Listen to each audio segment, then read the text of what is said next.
नमस्कार साथियों, मैं हेमंत सर आप सबका फिर से अपने इस डिजिटल प्लेटफॉर्म पढ़ाई यूट्यूब चैनल पे स्वागत करता हूं। दोस्तों, हम लोग सी टेट वाले पार्ट में जो आपका टीचिंग एप्टीट्यूड वाला पार्ट था उसको हम लोग डिस्कस कर रहे थे और उसका वीडियो हमने स्टार्ट किया था। जो लोग आज चैनल पे नए हैं वो प्लेलिस्ट में चले जाएंगे, वहाँ पे सीडीपी और आपका टीचिंग एप्टीट्यूड वाले लिस्ट में देखेंगे तो वहाँ पे टीचिंग एप्टीट्यूड का मीनिंग और डिफिनेशन, साथ ही हमने क्या किया था, आपके टीचिंग वाले पार्ट को हमने क्या किया था, स्टार्ट किया था। हम लोग सबसे पहले शिक्षण का अर्थ और परिभाषा पढ़े थे, इसके बाद उसके स्वरूप और विशेषता तथा उसके महत्व को पढ़े थे। साथ ही हम लोग शिक्षण की अवस्थाओं के बारे में क्या किए थे, चर्चा किए थे। ठीक, अब हम लोग उसी शिक्षण वाले पार्ट को क्या करेंगे, कंटिन्यूअस करेंगे। देखिए, अगर हम लोग किसी भी टीचिंग एग्जाम का प्रिपरेशन कर रहे हैं, जैसे कि अगर हम नेट का प्रिपरेशन कर रहे हैं या सी टेट का प्रिपरेशन कर रहे हैं या टेट का प्रिपरेशन कर रहे हैं, तो हमसे सीडीपी अर्थात चाइल्ड डेवलपमेंट एंड पैगोलॉजी का पार्ट, इसके साथ साथ शिक्षण अभिरुचि वाला जो विषय है वो हम लोगों से क्या किया जाता है, परीक्षा में पूछा जाता है। तो अभी हम लोग केवल शिक्षण पे बात कर रहे हैं, क्योंकि जो शिक्षण है, एक बार जब हम लोग शिक्षण को समझ लेंगे तो बाद में हम लोग को शिक्षण का प्रक्रिया यानी जो टीचिंग प्रोसेस है उसको समझने में और साथ ही सीडीपी वाले पार्ट को भी समझने में बहुत ही आसानी होगा। तो आज जिस विषय पे हम लोग चर्चा करेंगे वो है आपका टीचिंग मॉडल, जिसको हम लोग कहते हैं शिक्षण प्रतिमान। सबसे पहले बात करते हैं कि शिक्षण प्रतिमान होता क्या है और शिक्षण प्रतिमान की आवश्यकता है क्यों। तो देखिए, अगर हम पूरे शिक्षण प्रक्रिया की बात करें, जैसा कि हमने आपको बताया था कि जब हम शिक्षण के बारे में पढ़ रहे थे तो हमने कहा था कि शिक्षण जो है वो एक प्रकार का क्या है, सामाजिक प्रक्रिया है। क्या है? सामाजिक प्रक्रिया है। सामाजिक प्रक्रिया है और शिक्षण का जो मुख्य उद्देश्य होता है वो होता है क्या, अधिगम होता है, जिसको हम लोग इंग्लिश में क्या कहते हैं, लर्निंग कहते हैं। क्या कहते हैं? लर्निंग कहते हैं। अगर हम अधिगम की बात करें तो बहुत सारे शिक्षा शास्त्रियों ने इसी अधिगम को व्यवहार परिवर्तन, व्यवहार परिवर्तन से जोड़ने का क्या किया है, प्रयास किया है। अब यहां पे समस्या ये है कि अधिगम से रिलेटेड तो बहुत सारी चीजें विचारकों ने क्या किया था, ढूंढ लिया था कि भाई विद्यार्थी को कैसे सिखाया जाए, कैसे अपने शैक्षणिक उद्देश्यों को प्राप्त किया जाए, या विद्यार्थी के व्यवहार में वांछित परिवर्तन कैसे लाया जाए। इन सारे विषय वस्तुओं पे बहुत सा रिसर्च हो चुका था। यानी अधिगम और अधिगम संबंधित अवधारणा, अधिगम संबंधित सिद्धांत और अधिगम में जो समस्याएं आती थी उन समस्याओं को दूर करने के परिप्रेक्ष्य में बहुत सारे जो है आपके थ्योरी जो है डेवलप हो चुके थे। प्रतिमान की आवश्यकता इसलिए पड़ी, प्रतिमान का संबंध, पहले तो आपको बता दें कि जो प्रतिमान होता है, इस प्रतिमान का जो संबंध है वो आपका सीधे होता है किससे, शिक्षण से होता है। तो पहला फैक्ट आप जान लीजिए, जो प्रतिमान होता है वह पूरी तरीके से किससे संबंधित होता है, तो शिक्षण से संबंधित होता है। प्रतिमान के अंतर्गत क्या किया जाता है, हम लोग प्रतिमान के अंतर्गत शिक्षण प्रक्रिया को क्या करते हैं, हम लोग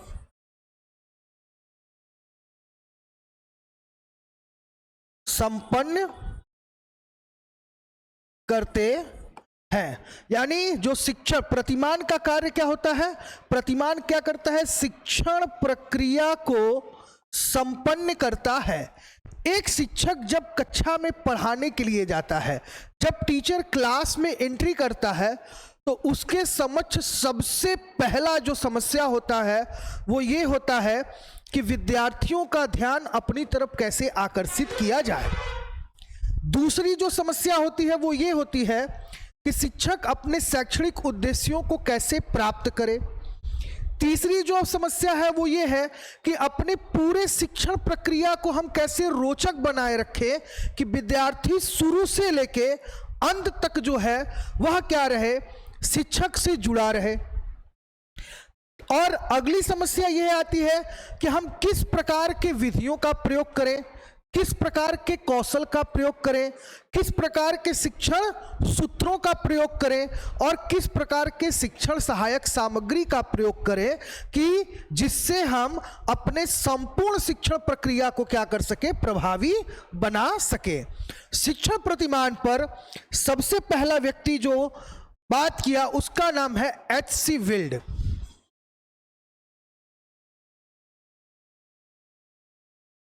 H.C. विल्ड। H.C. विल्ड ने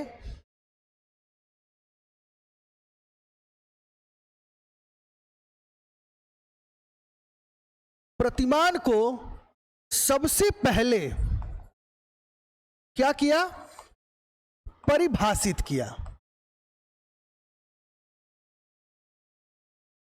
यानी H.C. विल्ड की अगर हम बात करें तो H.C. विल्ड ने सबसे पहले प्रतिमान को क्या किया था, परिभाषित किया था कि प्रतिमान होता क्या है और प्रतिमान के अंतर्गत कौन सी क्रियाओं को संपन्न किया जाता है। तो एक बात तो आप जान लीजिए, हमने पहले ही आपको बता दिया कि जो प्रतिमान होता है, जो टीचिंग मॉडल होता है, वो पूरी तरीके से आपके टीचिंग प्रोसेस को डेडिकेट होता है। किसको डेडिकेट होता है, आपके पूरे टीचिंग प्रोसेस को डेडिकेट होता है। प्रतिमान के अंतर्गत शैक्षणिक उद्देश्यों को प्रभावी तरीके से प्राप्त करने का प्रयास किया जाता है। H.C. विल्ड ने यह कहा कि प्रतिमान वह तत्व या वह अवधारणा है जो शिक्षक को शैक्षणिक उद्देश्यों को प्राप्त करने में मदद करता है। यानी अगर हम H.C. विल्ड की बात करें, किसकी बात करें, H.C. विल्ड की अगर हम बात करें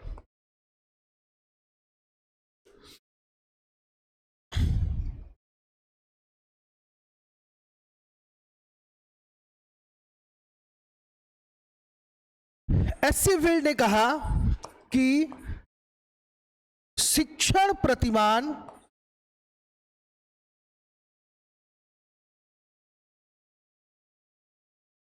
शिक्षक को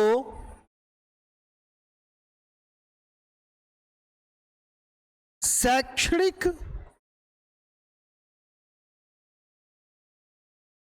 उद्देश्य को प्राप्त करने में क्या करता है, करने में सहायता प्रदान करता है। क्या करता है आपका,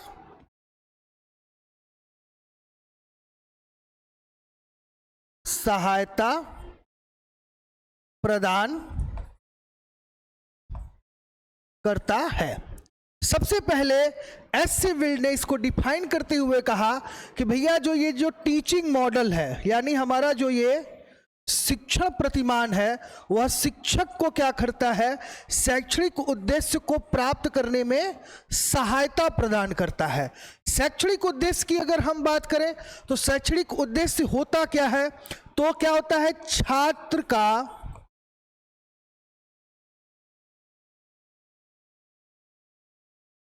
ज्ञानात्मक, भावात्मक और इसके साथ आपका क्रियात्मक विकास करना। कभी भी आपसे अगर पूछा जाए कि भाई पाठ्य वस्तु का उद्देश्य क्या होता है, तो पाठ्य वस्तु का भी उद्देश्य यही होता है क्या, छात्र का ज्ञानात्मक, भावात्मक और क्रियात्मक क्या करना, विकास करना। यानी छात्र के ज्ञान में हम वृद्धि करते हैं, उसके समझ में वृद्धि करते हैं, और ज्ञान और समझ में इस प्रकार वृद्धि करते हैं कि वह शिक्षक के द्वारा प्राप्त ज्ञान को अपने जीवन में क्या कर सके, उपयोग में ला सके। तो सबसे पहले एच.सी. विल्ड ने शिक्षण प्रतिमान को डिफाइन करते हुए कहा कि जो शिक्षण प्रतिमान है वो शिक्षक को क्या करता है, सहायता प्रदान करता है। इसी के साथ दूसरा कथन जो आता है वो आता है आपका हर्बर्ट का। हर्बर्ट ने कहा कि शिक्षण प्रतिमान शिक्षण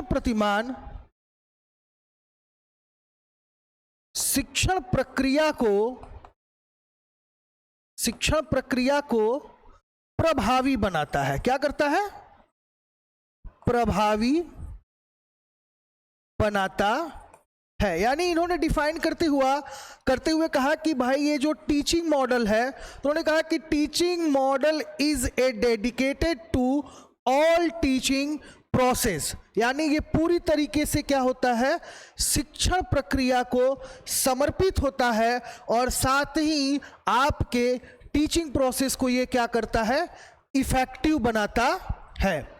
प्रतिमान की अगर बात करें तो बहुत से विचारकों ने अलग अलग प्रतिमान बनाया है। जैसे ग्लेसर का बुनियादी शिक्षण प्रतिमान है, इसके साथ साथ आपका क्या है, अनुरूपण शिक्षण है, ठीक। इसी के साथ आपका सूक्ष्म शिक्षण यानी माइक्रो टीचिंग जो है, आपका माइक्रो टीचिंग भी है, एक प्रकार का क्या होता है, टीचिंग मॉडल होता है। तो शिक्षण प्रक्रिया को सबसे प्रतिमान को पहले ये आप जान लीजिए कि शिक्षण प्रतिमान पूरी तरीके से शिक्षा को समर्पित यानी शिक्षण प्रक्रिया को समर्पित होता है, और ये संपूर्ण शिक्षण प्रक्रिया को क्या करता है, प्रभावी बनाता है। आगे देखते हैं कि आगे का टॉपिक क्या है, इसके अर्थ और परिभाषा को पढ़ते हैं। तो अभी हम इसके अर्थ और परिभाषा के बारे में हम आपको क्या कर रहे थे, बता रहे थे। अब एक एक बिंदुओं पर आइए विस्तार से क्या करते हैं, हम लोग चर्चा करते हैं कि ये क्या होता है, कैसे होता है, और किस तरीके से अपने संपूर्ण प्रक्रियाओं को संपन्न करता है। तो जैसा कि यहाँ पे है कि शिक्षण प्रतिमान का अर्थ एवं परिभाषा, तो हमने आपको पहले ही बता दिया था कि जो शिक्षण प्रक्रिया है, जो आपका शिक्षण प्रतिमान है, वो क्या करता है, आपके शैक्षणिक उद्देश्यों की प्राप्ति करता है। जैसे कि देखिए दिया गया है, प्रतिमान का अर्थ होता है किसी अमुक उद्देश्य के अनुसार किसी चीज को व्यवहार में लाने की प्रक्रिया। प्रतिमान शब्द का प्रयोग दो अर्थों में किया जाता है। पहले दिया गया है किसी आदर्श के संदर्भ में किया जाता है, और इसके साथ साथ किसी बड़ी वस्तु के छोटे आकार के रूप में इसको क्या किया जाता है, प्रस्तुत किया जाता है। जैसे कि यहाँ पे एग्जाम्पल दिया हुआ है कि अध्यापक छात्रों के सामने स्वयं भी एक मॉडल का काम करता है, जिससे विद्यार्थी उसकी अच्छी बातों व गुणों को सीख लेते हैं तथा बुरी बातों को क्या करते हैं, छोड़ देते हैं। यानी अभी हमने आपसे बताया ना कि शिक्षण प्रतिमान जो होता है वो पूरी तरीके से शिक्षण से क्या यानी शिक्षक से क्या होता है, संबंधित होता है। इसके अलग अलग विचारकों ने इसके संबंध में क्या किया है, इसको डिफाइन करने का प्रयास किया है। सबसे पहले B.R. जायस को देखते हैं। B.R. जायस ने कहा कि भाई शिक्षण प्रतिमान अनुदेशात्मक प्रारूप होते हैं, और ये उन विशिष्ट परिस्थितियों का उल्लेख करते हैं जिनमें छात्रों की अंतःक्रिया इस प्रकार की होती है कि ताकि उनके व्यवहार में परिवर्तन लाया जा सके। शिक्षण का संबंध अधिगम से होता है, और अधिगम का अर्थ क्या होता है, व्यवहार परिवर्तन। शिक्षण को जब हम परिभाषित करते हैं तो हम कहते हैं कि शिक्षण प्रक्रिया वह प्रक्रिया होता है जो छात्र के व्यवहार में वांछित परिवर्तन लाता है। इसी को एच.सी. विल्ड ने फिर डिफाइन करते हुए कहा है कि प्रतिमान किसी आदर्श के अनुरूप व्यवहार को ढालने की प्रक्रिया कहते हैं। यानी मॉडल एक ऐसा प्रारूप होता है, और उस प्रारूप में ऐसे एक्टिविटीज को प्रोड्यूस किया जाता है, ऐसा एक्टिविटी निर्मित किया जाता है कि छात्र को उसी मॉडल के अनुरूप अपने आप को ढालने का क्या मिलता है, अभिप्रेरणा मिलता है।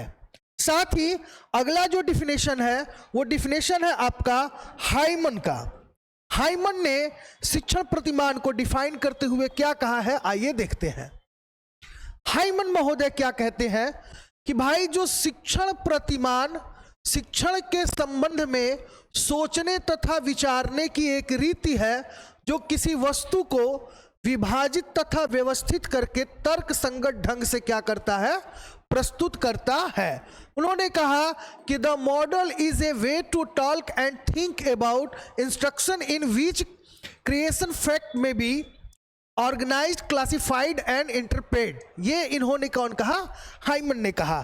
देखिए सारे डिफिनेशन को जब हम देख रहे हैं, अलग अलग विचारकों की परिभाषा को जब हम देख रहे हैं, तो यहां पर हम क्या पा रहे हैं कि सारे प्रतिमान का संबंध कहां से मिल रहा है, शिक्षण से मिल रहा है, यानी टीचिंग से मिल रहा है। अगला जो है विचारक वो है आपका Paul D again. Paul D again ने भी शिक्षण प्रतिमान को परिभाषित किया और कहा कि शिक्षण प्रतिमानों से अभिप्राय विशिष्ट अनुदेशात्मक लक्ष्यों की प्राप्ति के लिए निर्मित उपचारात्मक शिक्षण व्यूह रचना से होता है। शिक्षण में होता क्या है, पहले इसको समझते हैं। अगर शिक्षण की पहली अवस्था को हम देखें तो पहली अवस्था में सबसे पहले हम उद्देश्यों को निर्मित करते हैं। उद्देश्यों को निर्मित करने के बाद हम क्या करते हैं, योजना बनाते हैं, यानी क्या करते हैं, उसमें हम कौशलों का निर्माण करते हैं।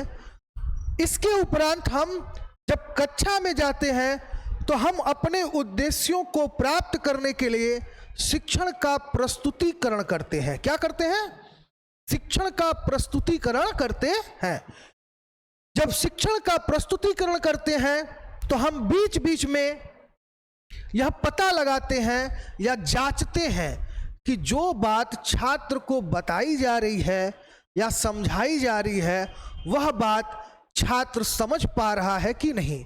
और यह पता लगाने के लिए शिक्षक क्या करता है, छात्रों से अलग अलग प्रकार से क्या करता है, फीडबैक लेता है। या तो वह प्रश्न के माध्यम से यह पता लगाने का प्रयास करेगा कि छात्र को मेरी बात समझ में आ रही है कि नहीं, या किसी अन्य तरीके से किसी वैज्ञानिक और मनोवैज्ञानिक तकनीक के माध्यम से यह पता करने का प्रयास करेगा।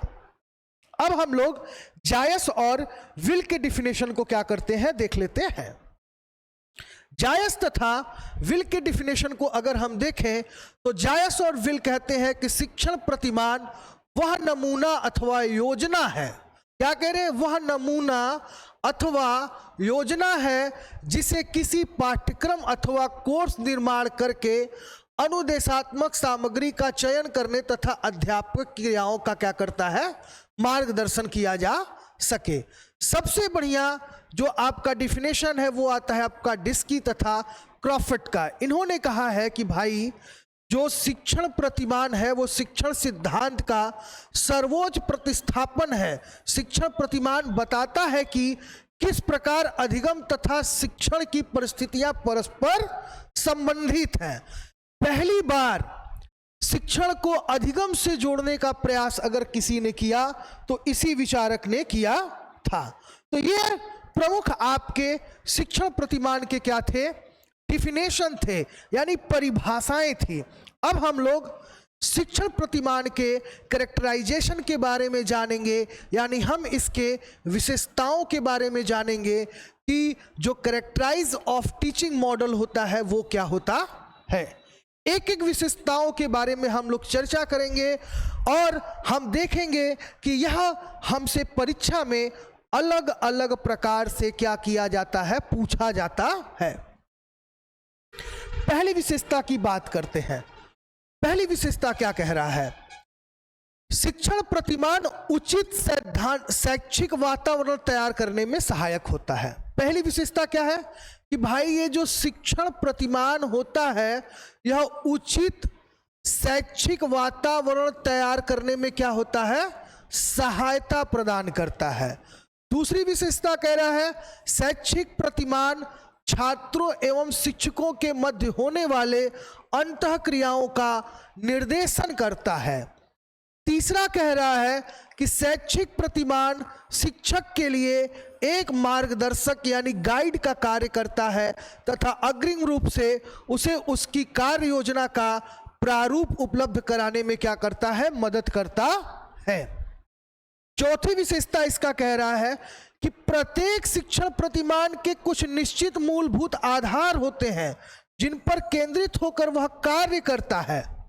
और अंतिम कह रहा है कि शिक्षण प्रतिमान छात्रों एवं शिक्षकों दोनों को वांछित अनुभव क्या करते हैं, प्रदान करते हैं। संपूर्ण विशेषताओं की अगर हम अध्ययन करें तो संपूर्ण विशेषताएं हमें एक ही चीज की तरफ क्या कर रही हैं, इंडिकेट कर रही हैं कि यह जो प्रतिमान है वह शिक्षण प्रक्रिया को संपन्न करने के लिए कितना आवश्यक और कितना महत्वपूर्ण है। जब आप बीएड और डीएलएड जैसे कोर्स को करते हैं तो आपका माइक्रो टीचिंग एक्टिविटीज कराया जाता है। माइक्रो टीचिंग एक्टिविटीज में हमें अलग अलग टीचिंग मेथड सिखाए जाते हैं, अलग अलग टीचिंग स्किल सिखाया जाता है और इसके साथ साथ अलग अलग हम लोगों को टीचिंग रूल्स यानी शिक्षण के नियम बताए जाते हैं और शिक्षण सूत्र भी हमें उसी में क्या किया जाता है, सिखाया जाता है। माइक्रो टीचिंग में आप देखते हैं कि छोटे छोटे यानी छोटे छोटे ग्रुप में पूरे संख्या को विभाजित कर दिया जाता है और उसी में से एक छात्र शिक्षक की भूमिका को निभाता है और बाकी छात्र जो है छात्र की भूमिका को निभाते हैं और इस तरीके से वह एक एक स्किल को सीखते हैं। समझ में आ गया? तो यह भी क्या है, एक प्रकार का मॉडल ही है। माइक्रो टीचिंग भी क्या है, एक प्रकार का मॉडल है अर्थात प्रतिमान है जिससे कि हम शिक्षण प्रक्रिया को सरल और सुगम बना सके। चलिए आगे चलते हैं। अब हम लोग शिक्षण प्रतिमान के मूल तत्व के बारे में बात करते हैं। शिक्षण प्रतिमान के मूल तत्व, fundamental elements of teaching model, यानी हम लोग शिक्षण प्रतिमान के एलिमेंट्स पे एक एक करके चर्चा करते हैं। तो देखिए कुल टोटल इन्होंने 4 एलिमेंट्स बताया। सबसे पहले बताया आपका क्या, फोकस बताया, फिर सेंटेक्स बताया, फिर सोशल सिस्टम बताया और लास्ट में इवैल्यूएशन सिस्टम बताया। यानी इन्होंने टोटल 4 एलिमेंट्स बताए हैं किसका, टीचिंग मॉडल का। पहला है लक्ष्य या उद्देश्य। मॉडल में सबसे पहले जब मॉडल को क्रिएट किया जाता है या तैयार किया जाता है तो उस मॉडल का क्या होता है, कोई लक्ष्य होता है, कोई उद्देश्य होता है। दूसरा क्या है, उसकी संरचना होती है। पहले लक्ष्य और उद्देश्य को निर्धारित किया जाता है और उसी लक्ष्य और उद्देश्य के अंतर्गत संरचना बनाई जाती है। संरचना बनाने के बाद क्या किया जाता है, सामाजिक प्रणाली को संपन्न किया जाता है और सामाजिक प्रणाली के बाद मूल्यांकन प्रणाली को क्या करते हैं, हम लोग संपन्न करते हैं। एक एक एलिमेंट्स को हम लोग आइए विस्तार से समझते हैं। सबसे पहले हम लोग लक्ष्य या उद्देश्य की बात करते हैं कि लक्ष्य और उद्देश्य होता क्या है प्रतिमान का। तो प्रत्येक शिक्षण प्रतिमान का कोई ना कोई लक्ष्य, उद्देश्य या केंद्र बिंदु होता है तथा इस लक्ष्य को ध्यान में रखकर उस शिक्षण प्रतिमान का क्या किया जाता है, विकास किया जाता है। जैसा कि एक एक एलिमेंट्स को हमने आपको पहले ही बता दिया है। अब हम लोग बात करेंगे यहां से बहुत इंपॉर्टेंट चीज स्टार्ट होने जा रहा है।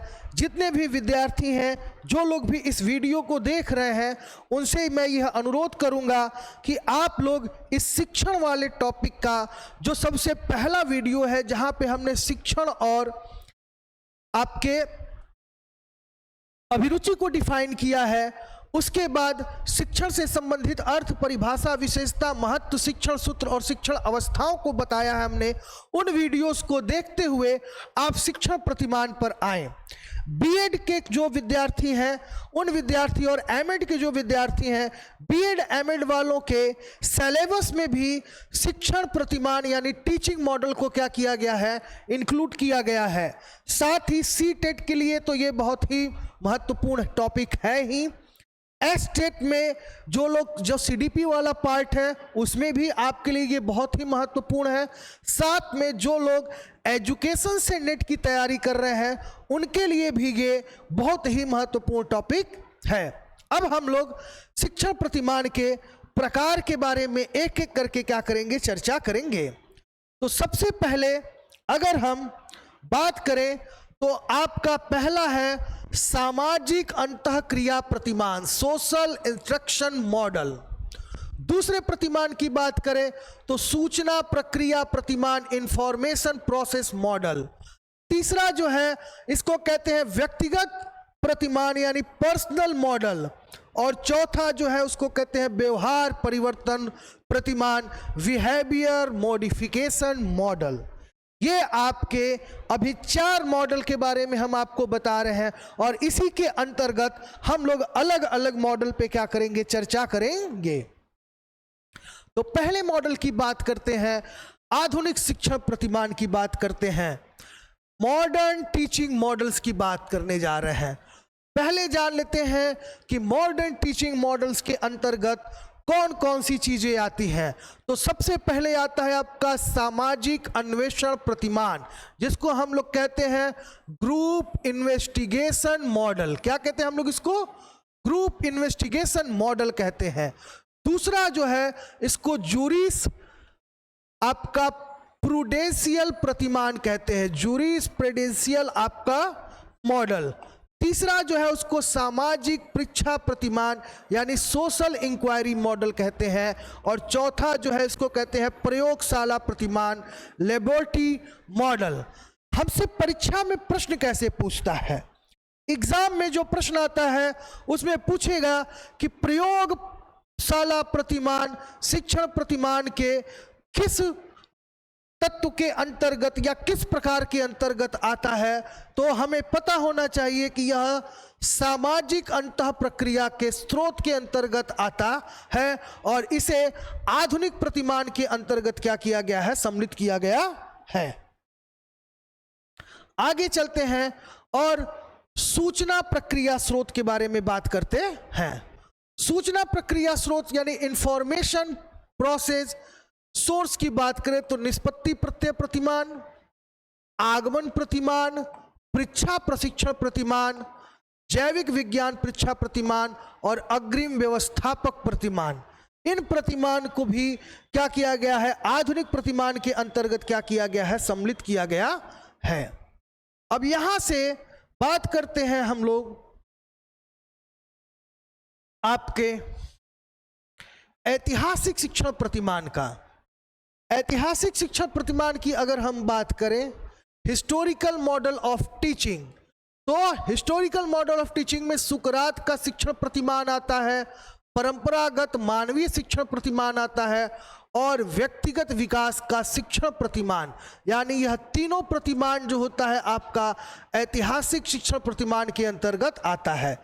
दूसरे प्रतिमान की बात करें तो दार्शनिक शिक्षण प्रतिमान होता है, फिलोसफिकल टीचिंग मॉडल्स, जिसको हम लोग प्रभाव प्रतिमान, सूझ प्रतिमान और नियम प्रतिमान, इसको हम लोग क्या, इन 3 प्रतिमान के रूप में हम लोग जानते हैं। तीसरा है आपका मनोवैज्ञानिक। यहां से आपके बीएड के सिलेबस वाला जो आपका है पार्ट वो यहां से स्टार्ट होता है, जो है आपका मनोवैज्ञानिक शिक्षण प्रतिमान।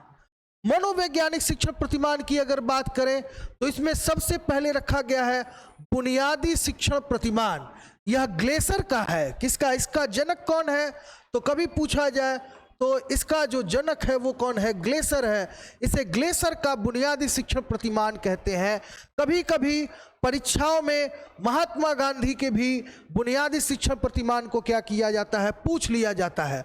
दूसरा है कंप्यूटर आधारित शिक्षण प्रतिमान। तीसरा है विद्यालय अधिगम का शिक्षण प्रतिमान और चौथा है अंतः प्रक्रिया शिक्षण प्रतिमान। यानी मनोवैज्ञानिक शिक्षण प्रतिमान की अगर हम बात करें तो मनोवैज्ञानिक शिक्षण प्रतिमान के अंतर्गत आपका सबसे पहले आता है बुनियादी शिक्षण प्रतिमान, इसके बाद कंप्यूटर आधारित शिक्षण प्रतिमान और अंतः प्रक्रिया शिक्षण प्रतिमान, विद्यालय अधिगम का शिक्षण प्रतिमान। आगे चलते हैं और अब हम लोग अध्यापक शिक्षा के लिए शिक्षण प्रतिमान की बात करते हैं।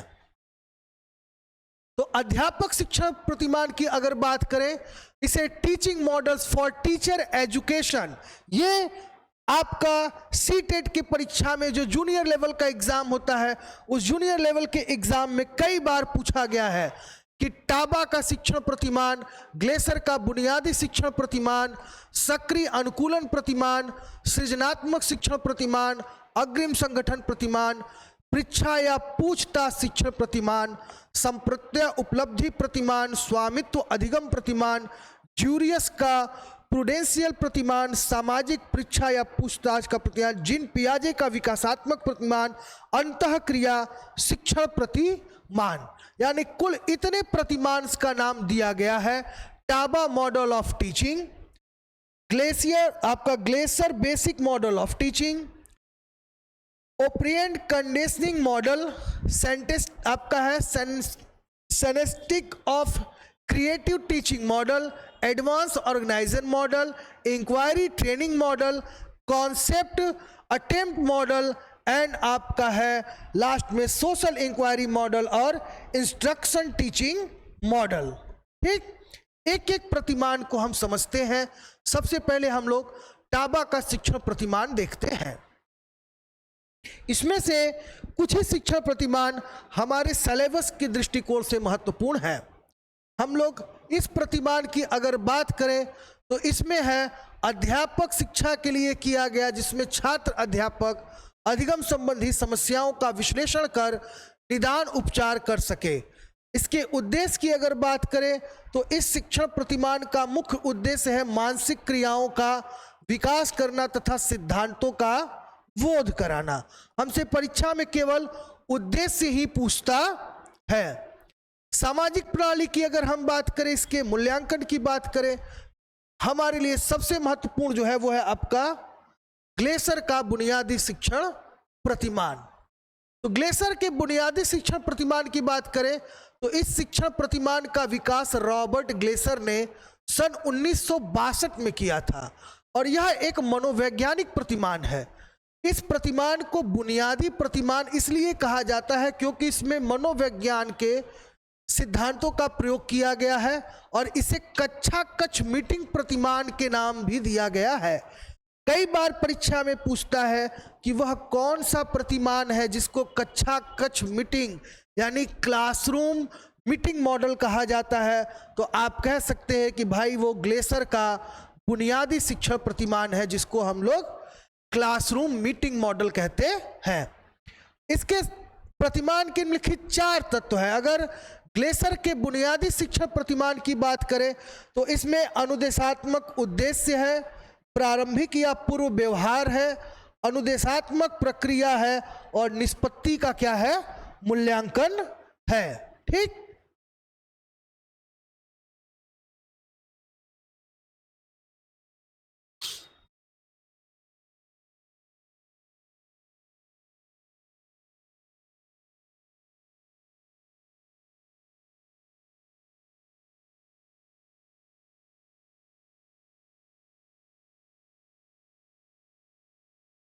अब हम लोग बात करेंगे आपका परीक्षा पूछताछ या शिक्षण प्रतिमान। हम बोले ना, आपको हम केवल वही प्रतिमान बताएंगे जो आपके परीक्षा के दृष्टिकोण से क्या है, महत्वपूर्ण है। अगर इस प्रतिमान के उद्देश्य की बात करें तो इसका जो केंद्र बिंदु होता है वह क्या होता है, इस प्रतिमान का मुख्य उद्देश्य छात्रों में ज्ञानात्मक कौशल विकास करना तथा इसमें स्वयं पूछताछ के माध्यम से संपत्तियों का तार्किक व्याख्या करते हैं, जिससे उनमें वैज्ञानिक दृष्टिकोण क्या होता है, उत्पन्न होता है। इसमें समस्याओं का पहचान किया जाता है, समस्या संबंधी प्रॉब्लम को जो है क्या किया जाता है, दूर किया जाता है। तो यह प्रतिमान आपका शिक्षण अधिगम से संबंधित है, जो कि शैक्षणिक उद्देश्यों को प्राप्त करने में क्या करता है, आपका सहायता प्रदान करता है। अंत में हम आपको माइक्रो टीचिंग यानी सूक्ष्म शिक्षण प्रतिमान क्या करेंगे, बताएंगे कि सूक्ष्म शिक्षण प्रतिमान क्या होता है, क्योंकि ये हमारे लिए ज्यादा इंपॉर्टेंट है। ठीक,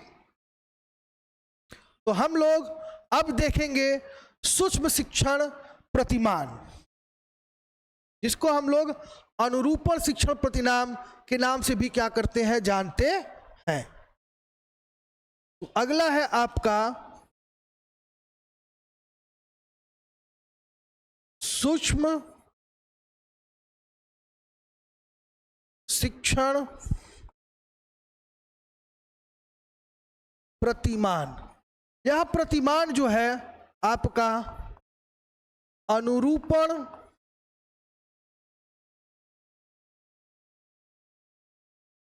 शिक्षण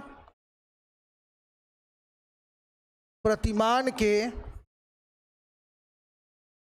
समान होता है।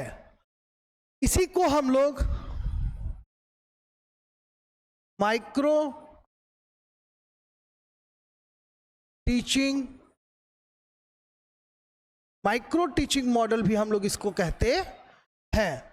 इस शिक्षण प्रतिमान की अगर बात करें तो यह दो तरीके का प्रतिमान होता है। इसमें जो है आपका भारतीय और पाश्चात्य दोनों तरह के प्रतिमान को क्या किया जाता है, सम्मिलित किया जाता है। तो शिक्षण प्रतिमान संबंधित जो आपका आज का जो टॉपिक था वह इतना ही था। आपको सारे प्रतिमान को पढ़ने की आवश्यकता नहीं है, बस आप ग्लेसर के बुनियादी शिक्षण प्रतिमान, अनुरूपण शिक्षण प्रतिमान और सूक्ष्म शिक्षण प्रतिमान, केवल इतने टीचिंग मॉडल को ही पढ़ लें तो आपके परीक्षा के दृष्टिकोण से यही इतना क्या होता है, इम्पॉर्टेंट होता है। एग्जाम में हमेशा इन्हीं 3 शिक्षण प्रतिमानों से क्या किया जाता है, प्रश्न पूछा जाता है। तो दोस्तों आप हमारे इस पढ़ा यूट्यूब चैनल के साथ बने रहिए और अपने दोस्तों में, साथियों में इस चैनल को शेयर करिए और लाइक और सब्सक्राइब भी करिए। साथ ही अगर आपको किसी कोर्स से संबंधित पीडीएफ की नीड है तो आप हमारे वीडियो के नीचे डिस्क्रिप्शन में जो टेलीग्राम है वहां से आप लिंक ओपन करके टेलीग्राम चैनल को ज्वाइन कर लें, या फिर आप पढ़ा ऐप के नाम से टेलीग्राम पे आप सर्च कर सकते हैं, वहां से भी आप इसको ज्वाइन कर सकते हैं। साथ ही आप चाहें तो गूगल प्ले स्टोर से भी पढ़ा ऐप डाउनलोड करके वहां से फ्री स्टडी मटेरियल प्राप्त कर सकते हैं। इसी आशा और उम्मीद के साथ आप सबसे मैं विदा लेता हूं। अगले वीडियो में पुनः मैं जल्द से जल्द मिलूंगा। जय हिंद, जय भारत।